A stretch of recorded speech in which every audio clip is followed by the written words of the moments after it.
మన ప్రభు అయిన యేసుక్రీస్తు నామములో కూడి వచ్చిన ప్రతి ఒక్కరికి వందనాలు తెలుపుకుంటూ, దేవుని యొక్క పరిశుద్ధ గ్రంథం నుంచి మనం కొన్ని మాటలను మనం జ్ఞాపకం చేసుకుందాం. ప్రకటన గ్రంథం 2వ అధ్యాయము 14వ వచనం మనం చదువుకుందామండి. ప్రకటన గ్రంథం 2వ అధ్యాయము 14వ వచనం.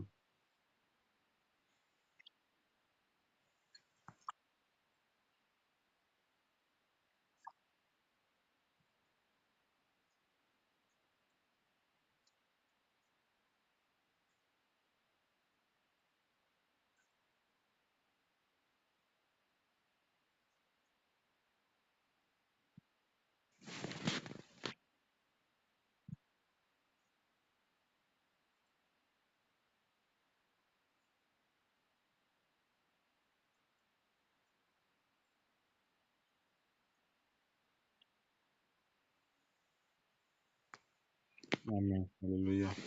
ఇక్కడ మనం గుర్తు చేసుకుంటున్న మాట ఏమిటంటే బిలాము బోధ. బిలాము బోధ ఎలా త్రోవ తప్పిపోయింది. బిలాము యొక్క జీవితంలో జ్ఞాపకం చేసుకుంటే ఒక సేవకుడిగా పిలువబడుతున్న వ్యక్తి, బోయేరు కుమారుడైన బిలాము.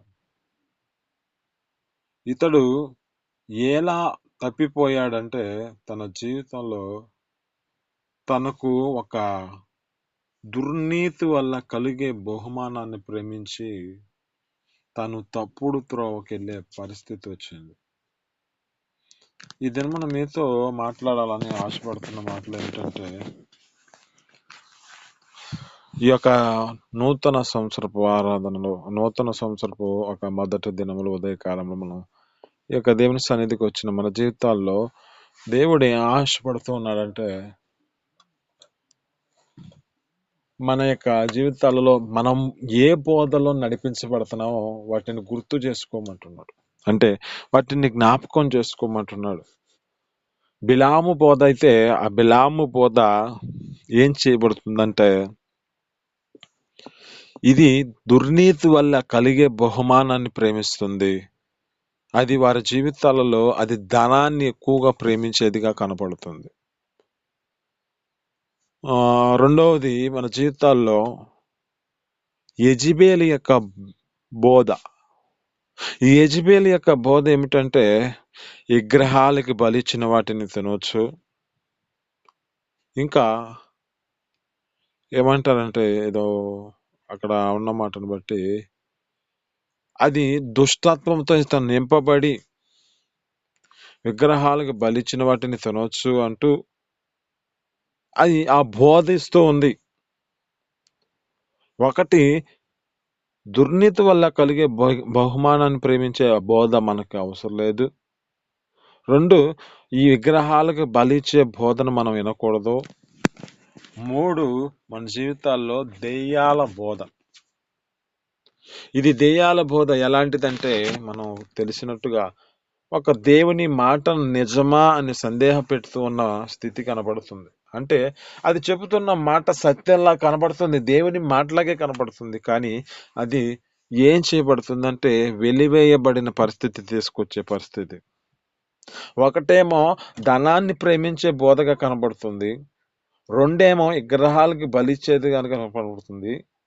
3 ఇది దేవుని మాటలాగే కనబడుతుంది. కానీ ఇది వెలివేయబడే పరిస్థితి, దేవుని నుంచి వెలివేయబడే పరిస్థితి వస్తుంది. 4వదిగా మనం గుర్తు చేసుకుంటే దేవుని యొక్క బోధ, క్రీస్తు బోధ. ఈ బోధ మనల్ని ఏం చేస్తుందంటే పాపము నుంచి, ఈ పాపములో నుంచి మనల్ని పవిత్రులుగా చేయుటకు, పరిశుద్ధతలో నడిపించడానికి, ఈ పాపముల నుంచి మన జీవితాలను దేవుడు ఒక ఉన్నతమైన స్థితిలోనికి తీసుకెళ్ళడానికి, అంటే ఒక పాపం అనే చీకటిలో మన బ్రతుకుచున్న ఈ బ్రతుకులో నుంచి ఒక వెలుగులోనికి పిలుచుకోవడానికి కలిగిన బోధ క్రీస్తు బోధ. మనకి ఈ లోకంలో అనేక మంది బోధకులు బోధిస్తున్నారు. అయితే ఈ బోధలో 4 రకాలు మనకు చూపిస్తున్నాడు. ఒకటి బిలాము బోధ. ఈ బోధ ఏంటిదంటే దుర్నీతి వల్ల కలిగే బహుమానాన్ని, ధనాన్ని ప్రేమించే బోధ ఇది. 2 యెజెబెల్ బోధ. ఇది విగ్రహాలకి బలిచ్చిన వాటిని తినొచ్చు ఏం కాదు అని చెబుతూ, అది ఏం చేస్తుందంటే ఆ లోక సంబంధమైన విగ్రహ సంబంధమైన వాటిని ఆచరించే విధంగా తీసుకొస్తుంది. దెయ్యమ్మల బోధ అంటే ఇది చూడటానికి దేవుని యొక్క బోధలా కనపడుతున్నా ఇది వంకర త్రోవనికి తీసుకెళ్తుంది. అక్కడ మనం గుర్తు చేసుకుంటే ఆది కాలంలో ఉన్న మాట ఆదాము గారితో ఇది తిన్నిన దినమున మీరేమి చనిపోరు, మీరు దేవతల వలె మార్చబడతారు, మీ కన్నులు తెరవబడతాయి అని చెబుతుంది. చూడడానికి బాగానే ఉన్న మాట బాగానే కనపడుతుంది. కానీ ఈ పరిస్థితి ఏ విధమైన జీవితానికి తీసుకెళ్తుందంటే వెలివేయబడిన పరిస్థితి కనబడుతుంది కదా.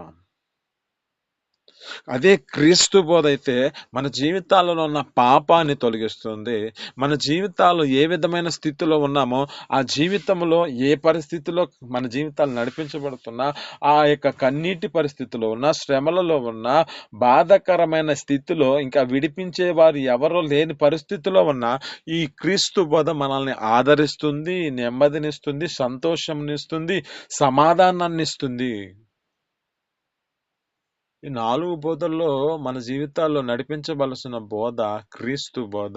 ఇది క్రీస్తుకు సంబంధించిన బోధ. ఈయన మనల్ని ప్రేమించాడు కనుకనే ఒక చీకటిలో నుంచి పిలుచుకొని మనల్ని ఒక ఆశ్చర్యకరమైన తన వెలుగులోనికి పిలుచుకున్నాడు. ఈ పిలుపులో మన జీవితాల్లో ఈ ఆశ్చర్యకరమైన పిలుపులో మనం పిలువబడ్డాం కనుక మనము మన యొక్క సన్నిధిలో మనం దేవుని యొక్క సన్నిధిలోనికి వచ్చినప్పుడు ఈ దేవుని యొక్క సేవకులను ఎందుకో సేవకుల గురించే చెప్పాలనుకుని దేవుడే ప్రేరేపణ కలగజేస్తున్నాడు.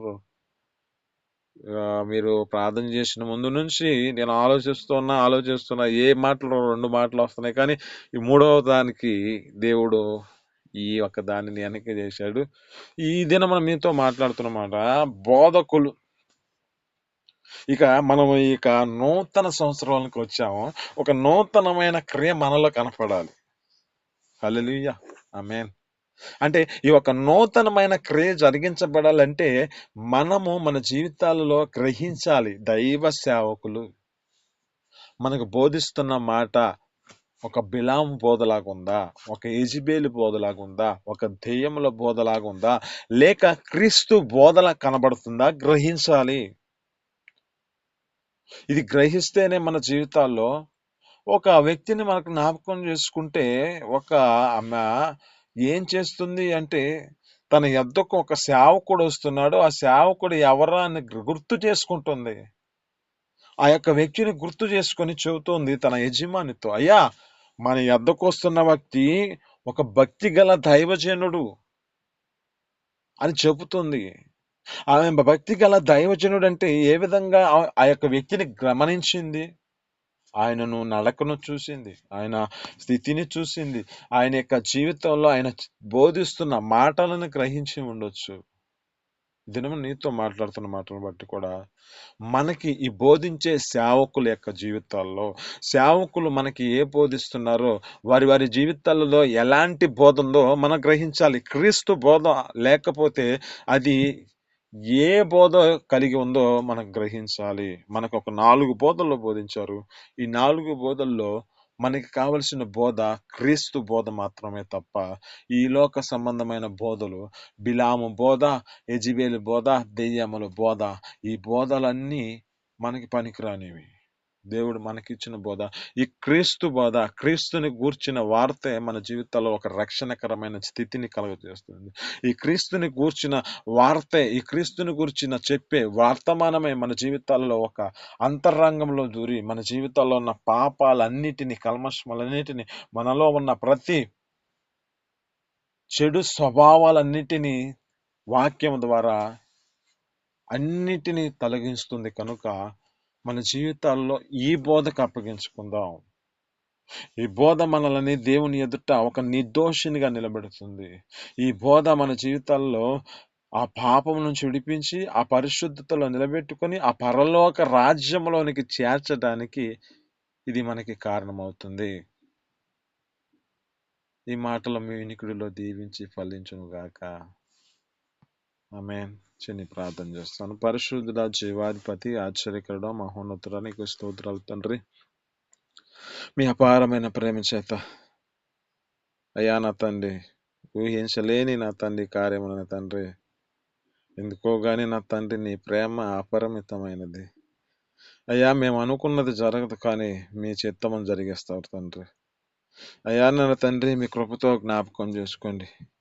ఈ దినమున నా తండ్రి ఒక ప్రత్యేక రీతిలో మీరు మాట్లాడడానికి ఇచ్చిన అవకాశం బట్టి నీకు స్తోత్రాలు అయ్యా. మాకు ముందుగా నా తండ్రి 4 బోధలు మీరు చూపించారు అయ్యా. మాకు ముఖ్యమైన బోధ మీ బోధే, క్రీస్తు బోధ నా తండ్రి. ఈ బోధను మేము అంగీకరించినట్లుగా ఇక ఇతర బోధలు మేము గ్రహించి మా జీవితాల్లో సత్యాన్ని మేము గ్రహించి సర్వ సత్యంలోనికి నడిపించబడినట్లుగా ఎలాంటి బోధలు బోధిస్తున్నారో మేము గ్రహించి, ఎందుకంటే ఈ ఒక నూతనమైన జీవితంతో మేము నడిపించడానికి ఒక నూతన సంవత్సరపు అయ్యా మొదటి దినంలోనికి మేము వచ్చి ఉన్నాం.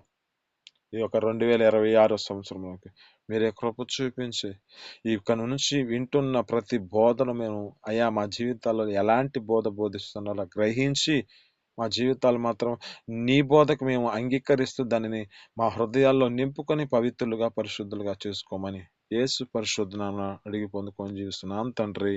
ఆమేన్.